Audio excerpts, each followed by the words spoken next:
Hello students, Michael Sanchez, violin teacher here. Welcome to the 1 to 2 year experience webinar. So we're actually going to be working through a scale today and then going through an etude in the Wohlfahrt book. So hopefully you guys are ready to start learning, and I'm going to give you guys some really good tips today.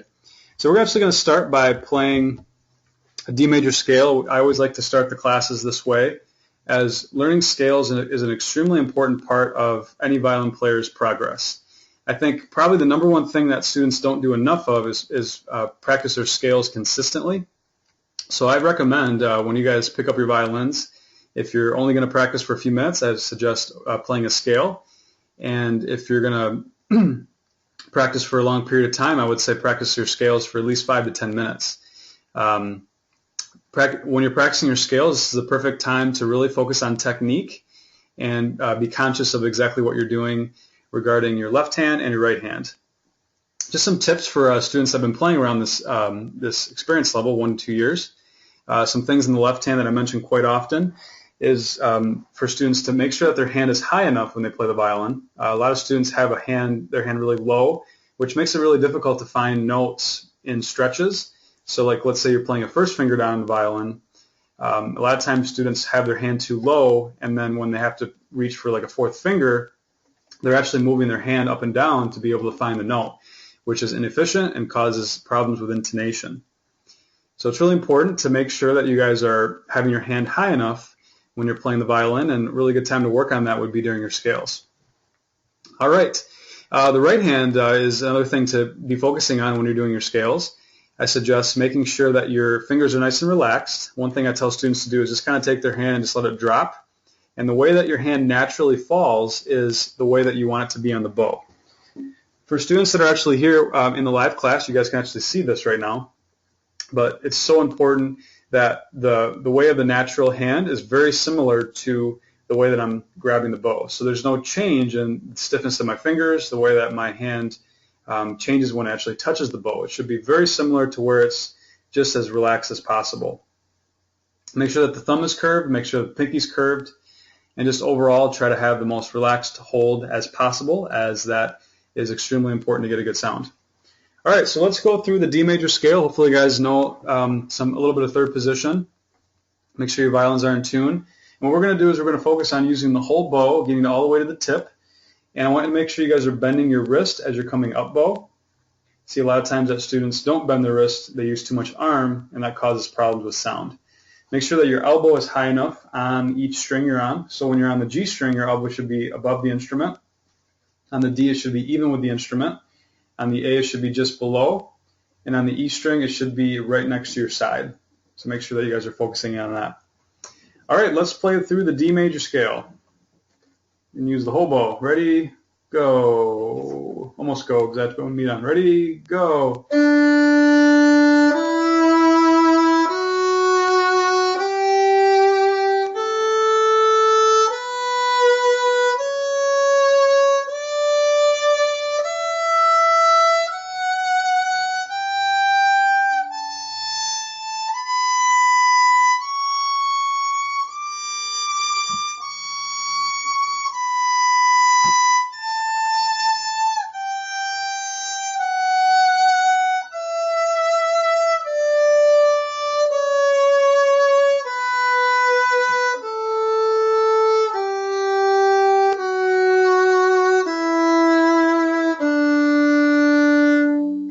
Just like that. So very good warm-up. So yeah, even though there's 8 notes in this particular exercise that you're seeing, it's okay to do it differently based on just trying to work on various things. So yeah, definitely a bad habit of students is not using the whole bow. So I think that's a really good thing maybe to focus on this week. All right, let's go on to our Wohlfahrt number 4. So this is a particular piece that we've been working on. Book that we've been working on. And this is actually a really good piece to work on using the whole bow, as there's a lot of notes that are supposed to be played more at the tip and are easily played more at mid-bow. So I'm going to explain exactly what I mean. So at the very beginning of this piece, you'll notice that there's a D that's followed by a couple 16th notes. So what a lot of students do is they play that D and they don't use a lot of bow, and it kind of causes them to kind of be in that same area of the bow playing this whole excerpt. So this particular note is really key to get started with this piece. The more bow you can use, the better, as we want to bring us more to the tip to play these next two notes, these 16th notes, more at the tip. And that's actually something that's going to really help you guys grip the bow less, not have as much of a hold on the bow.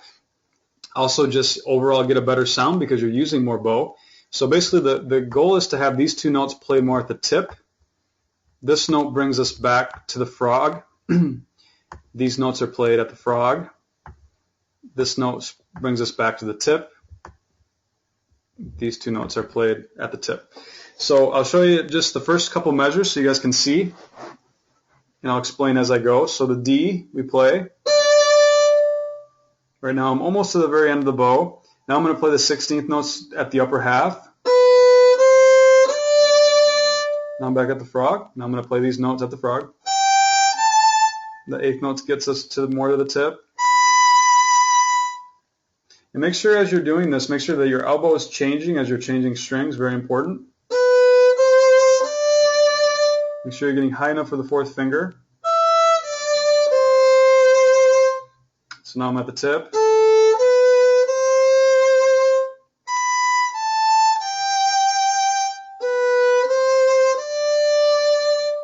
So you're basically flip-flopping where you're playing the 16th notes. You're starting off playing them more at the frog, at the bottom half of the bow, and then you're going to the tip playing them.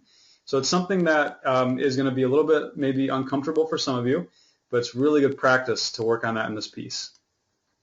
Raise your hand if that makes sense. For those of you guys that are here watching.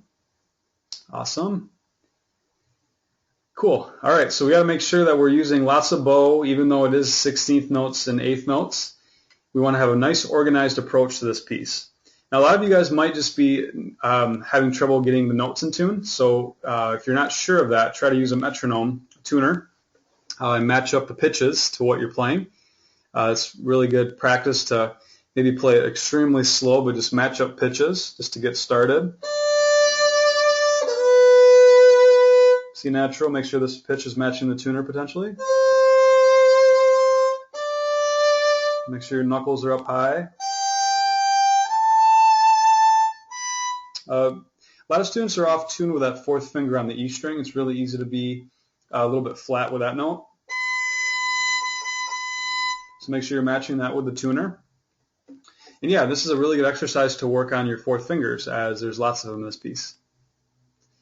Okay, so that's something you guys can do as far as trying to use more bow. It's an excellent exercise for that. I'm going to give you guys another example of how to work on this piece that could be effective. I'm going to erase what I have so far. So what I want you guys to try is actually a slurring exercise where we're actually going to try to slur the first 3 notes together and then the next 3 notes together, using the whole bow, and we never want to stop the bow from moving. It's going to be tricky for some of you, as anytime you have 4th fingers, it's really easy to kind of stop the bow and not keep it flowing. But this will be a good exercise for that. So I want you guys just to listen to how my bow continues to move. It's always going the same speed. And as I'm transitioning, I'm using a lot of my index finger and a lot of my wrist to change directions. And that helps me to get a smooth sound as I'm slurring. So we don't ever want to go too fast or too slow with the speed of the bow. It's always consistent.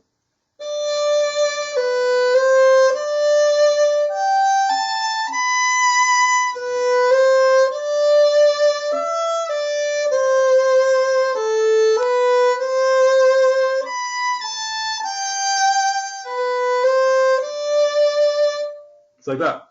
Now, to cross strings cleanly, it's really important to use the index finger and the elbow together to be able to change cleanly. One analogy that I use quite often, and for those of you guys that have listened to some of my classes, I compare changing strings to shifting gears in a car. So when you guys if you guys have ever driven a stick, you have to have a really exact and precise shift with the first gear to second gear to third. You want that to happen quickly. You don't want to be stalling in between first to second gear. It's a quick movement. It's the same idea of what you're doing with your elbow, as it has to be moving quickly as you're playing the violin. And then basically on top of that, to really get accurate with your string crossings, use your index finger and your bow hand to just really have a precise angle of the bow. So as I'm going from D to A, my bow is changing planes very quickly and very precisely. There isn't an in-between. The in-between is where you can get kind of surface noise and it doesn't sound quite as clean. Raise your hand if that makes sense. So good. We want the bow to be exact and quick as we're changing strings, and it's a little bit more challenging to do if you're trying to slur and play fourth fingers. So that's why this exercise is really effective, I think. So let's do it again. Maybe I'll go a little bit farther this time, but I want you guys to focus on getting to the tip and doing exact plane changes with your elbow and index. And for those of you guys that are a little bit more advanced, maybe more on the 2-year experience side, I'd recommend trying it with vibrato as well.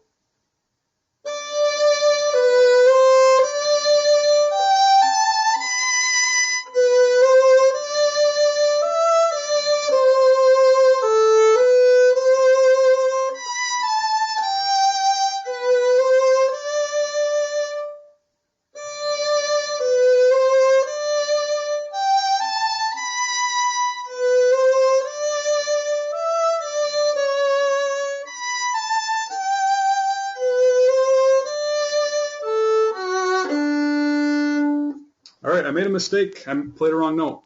So I'm going to point that out a second. I actually was supposed to be playing C sharp here, so make sure you do that. The reason is because when you have an accidental, which is basically a note that's different from the actual key signature right here, that applies for the whole measure. It's really easy for students to miss those, and obviously also for the teacher sometimes. So yeah, this note's actually a C sharp, not C natural. So make sure you guys always watch that. Whenever you see a note like this, that's called an accidental. That actually brings it back to C natural.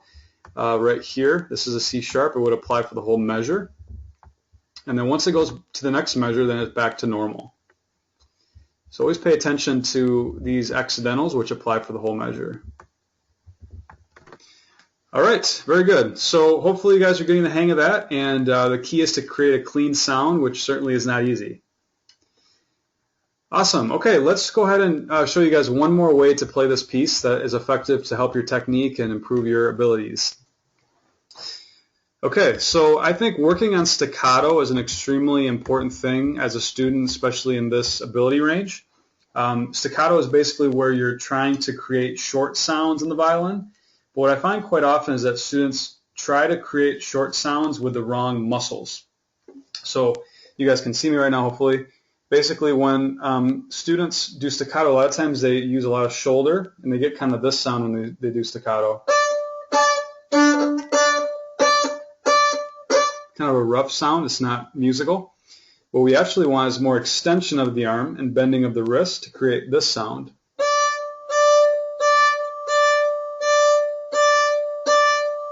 And there's a lot of index moving in there as far as I'm guiding it and extending it, and then bending the wrist so that there's no arm tension up against the bow coming back.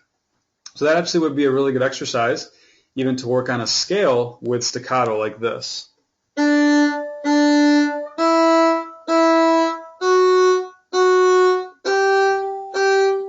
And for those of you guys that can't see me, I'm actually doing 2 down and 2 up. So I'm going down, down, up, up, and I'm trying to get that separation using small muscles. Good. So what we can try to do in this piece, once you guys are getting the hang of the staccato, is to actually do some staccato in this piece. So we can do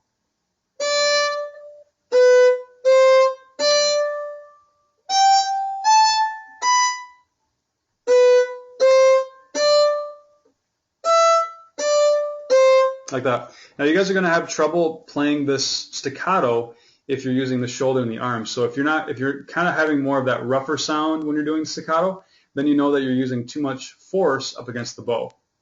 So at any point, I should be able to grab the bow out of your hands and circle it around like this. For those of you guys that can't see me, I'm just basically, taking the bow in my left hand and just kind of circling it around. That's the idea. No matter what note you're playing, no matter what technique you're doing on the violin, it should be very easy for anybody to grab your bow right out of your hands, like you're not even holding on to it. But it's difficult to do that as you're doing these techniques. I find that students that are maybe doing this, they're grabbing really tight and they're trying to force the staccato like this.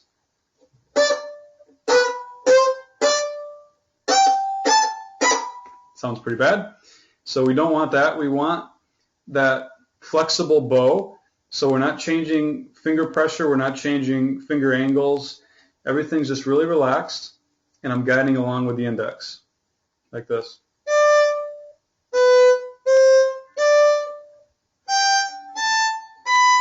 I'm still getting that separation. So if you guys are getting more of this sound, that's not quite enough separation. We want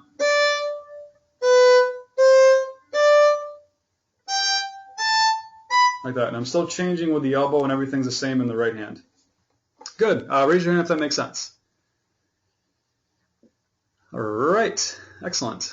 Okay, so what I think I'm going to do is we're going to focus in on just the first 3 lines of this piece. I could play the whole thing, but I think we're just going to do the first 3 lines. I'm going to do it 3 different ways. I'm going to do it with, or just the way it's written, using lots of bow. So that's going to be number 1. Number 2, I'm going to focus on slurring 3 notes together.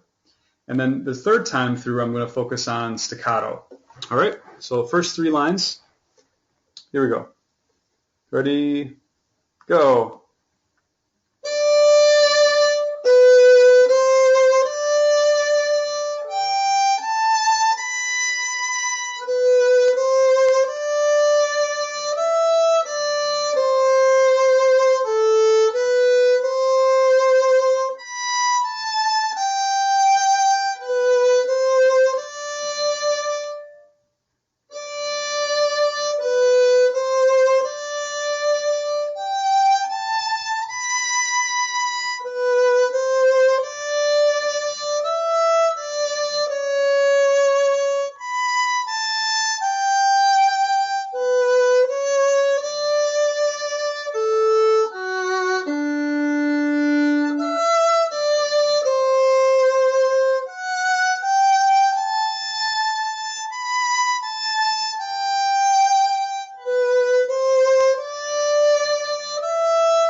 Okay, so that was legato using lots of bow. Okay, let's try it now with slurring. I'm going to go a little faster this time. Ready, go.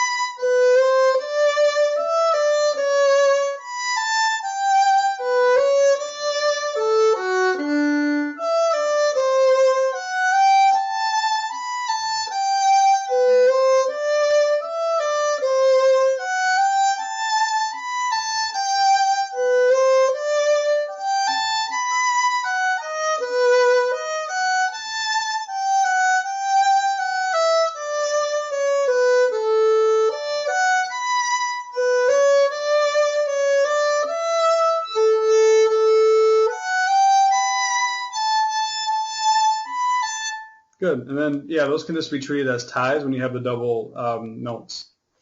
Okay, and then the 3rd time through, I'm going to do the staccato.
Good.